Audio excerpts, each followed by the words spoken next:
Hello students, welcome to Science and Math Tutor. Today we are discussing forces in motion IGCSE Physics 0625.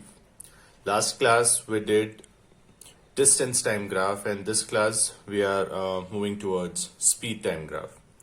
So basically what is a speed time graph? So here we have like the x-axis will have time and the y-axis will have velocity, or we can say speed on it. So what does it show actually? It is mainly showing the motion of a particle accelerating from a certain speed to a certain speed in some amount of time. Okay, so we are going to consider the initial speed as u. We will represent initial speed with u and final speed with capital V. So this is going to be final speed or final velocity. So here we are actually seeing acceleration. Okay, it represents like the vehicle or the car or whatever is moving at a constant acceleration, or whether it is moving at a constant speed or increasing acceleration, and all this stuff we are going to discuss here. So first I have written a simple formula of acceleration. Acceleration is equals to v minus u, which is final velocity minus initial velocity divided by time. Okay, and the SI unit of acceleration is meter per second square. Remember, it's not meter per second. Meter per second is for speed and velocity. Meter per second square is for acceleration. One thing. Now we need to see some graphs. Okay, so first graph is car traveling at a steady speed. So here we can see that speed is on y-axis and time is on x-axis, and here we see it's like 4 meter per second, 8 meter per second, 12 meter per second. So constant speed in the sense or steady speed in the sense that as time changes, speed is not changing, speed remains same.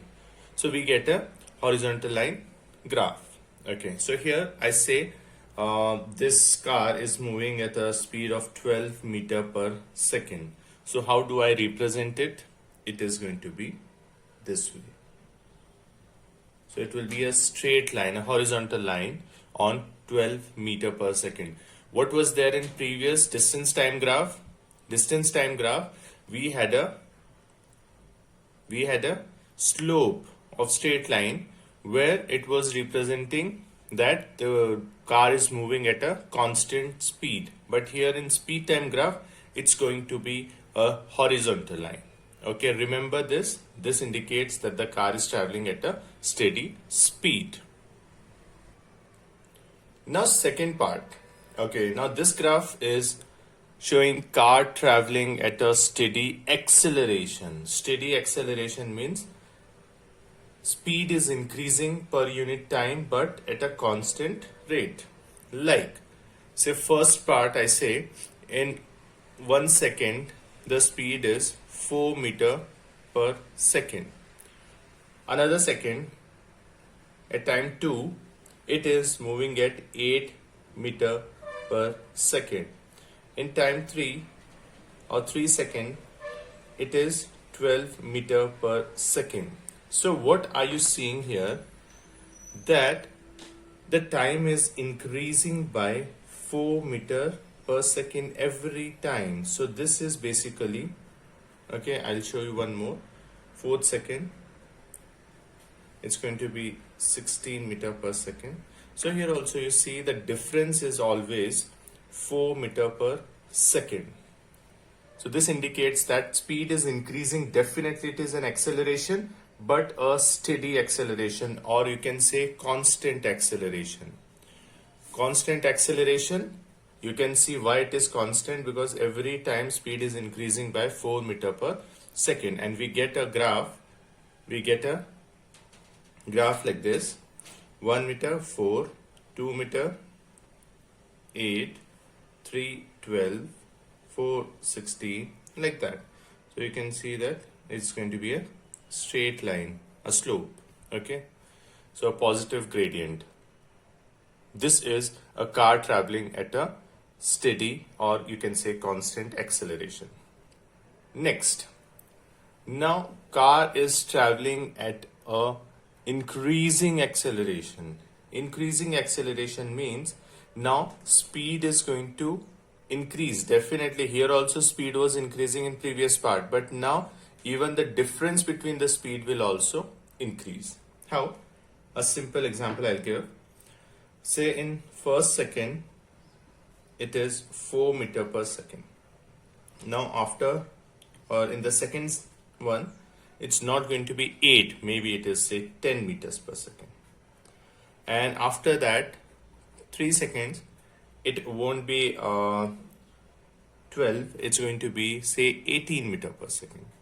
Okay, so what difference you are getting here is, see, 4 to 10, it's going to be 6 meter per second. So the difference is 6 meter. And 10 to 18, the difference is 8 meter per second. So here it is not constant, but actually it is increasing. Okay, so when it is increasing, you get a upward curve like this. Okay, so here I'll see first second 4, second one is going to be not 8 but more than 8, which is 10. Then the third second is around 16 and then 18. So what are you seeing here? The graph is taking an upward curve. So when the speed, or sorry, the acceleration is increasing, speed is definitely increasing, but even acceleration is also increasing. Here you can see the difference. Here acceleration remains same, though the speed is increasing. Acceleration is every time 4 meter per second, 4 meter per second, 4 meter per second. But here what do you see? Even the acceleration is not constant. Here it is 6 meter per second, then 8, and then it keeps on increasing. It's like when you are on a highway and you keep pressing the accelerator and it's like increasing the speed. That's what we call increasing acceleration. Now, next thing is car traveling at decreasing acceleration. I think I have used wrong term, decreasing acceleration, but I'll just correct it. It's known as deceleration. Deceleration is opposite of acceleration, when speed is decreasing. Okay, so speed is decreasing, you get a downward curve. Okay, so here we can say in one it's 4. Okay, then second one, it's not going to be 6, it will be less than 6, I'll keep 7.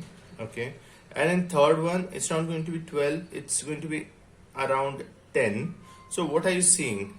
The graph is actually it's going down, it's coming downwards. Okay, so the difference between the speed is, see, 1 second it's 4 meter per second, and then 2 seconds it is 7 meter per second, and 3 seconds say it is 9 meter per second.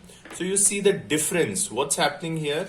You see 1 to 2 seconds, the difference is 3 meter per second. Okay, so the difference between the speed is 3 meters. Next one, 7 to 9, it's 2 meter per second. So what is happening? Actually the speed is decreasing. That is what we call car traveling at a decreasing acceleration, or you can say deceleration. It's very easy to understand. You just see the graphs. Okay, the first one is a straight line, then upward curve, and then the downward curve. And here we see the third thing in this, which is calculate total distance covered from speed time graph. There is a short question on this. The question is about, you have to find total distance covered in this journey. So I have taken two graphs, 1 and 2. Okay, so both are same figures and everything is same. I just want to show you two different ways how can you find the distance from speed time graph. A simple thing you need to remember is, whenever you're finding distance covered from speed time graph, you just have to find area of the figure. Area of the figure. Okay, area of the figure in the sense, if this is your graph, okay, and this is your journey, okay, so you just have to find area under it. Area under it is this area, okay, and you just need to see what figure it is. Okay, you can consider it as a trapezium, or you can split it into two parts. It will become a rectangle and a triangle. Okay, so you can find and add it off. So I'm going to show that here. First one, I will just split this into three different figures. Okay, first I'm showing it. If you get something like this, if you don't remember the formula to calculate the area of trapezium, what you can do is you just split this, okay, in such a way that you get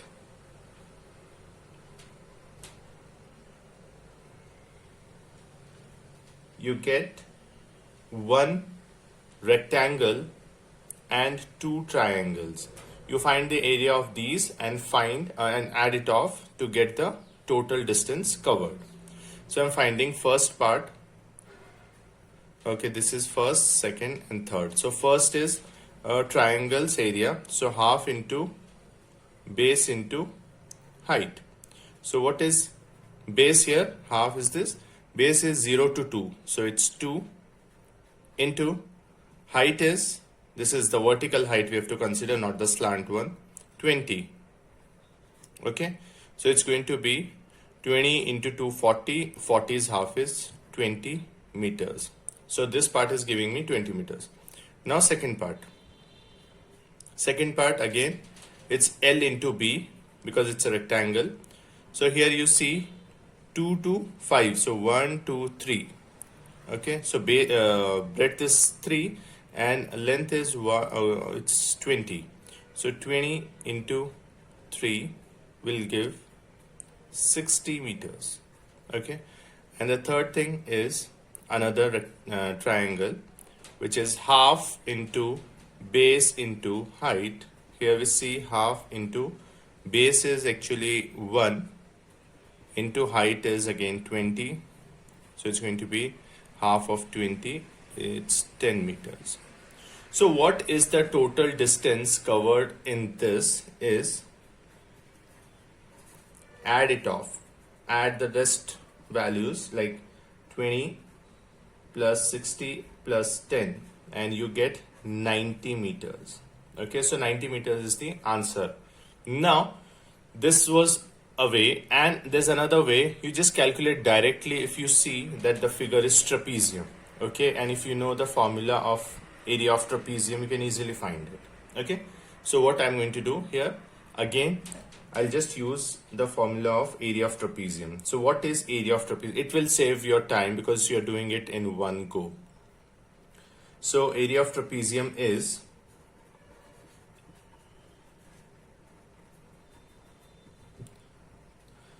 half into a plus b into height.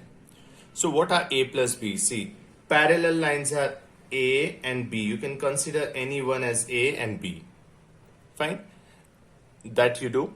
And height is the difference between these two will be the height. Okay, difference between two parallel sides. So I will just start it. Half into, what is base? Sorry, not base. It's a plus b. So a is, I'll consider this a, 0 to 6. Okay, so that's a 6. And next one is 2 to 5, which is 3. And multiply by the difference between, that is height, difference between a and b is 20. Okay, so it's going to be half into 6 plus 3 is 9 into 20. So what do we get? 20 into 9 is 180. 180 divided by 2 is 90 meters.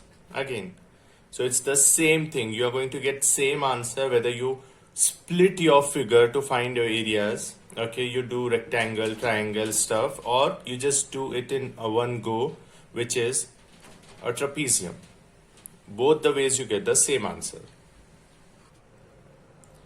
And this is the last part in today's class, which is gradient in speed time graph indicates. What does it indicate? It indicates acceleration. You remember previously in distance time graph, it was indicating the speed of that object, speed of the body.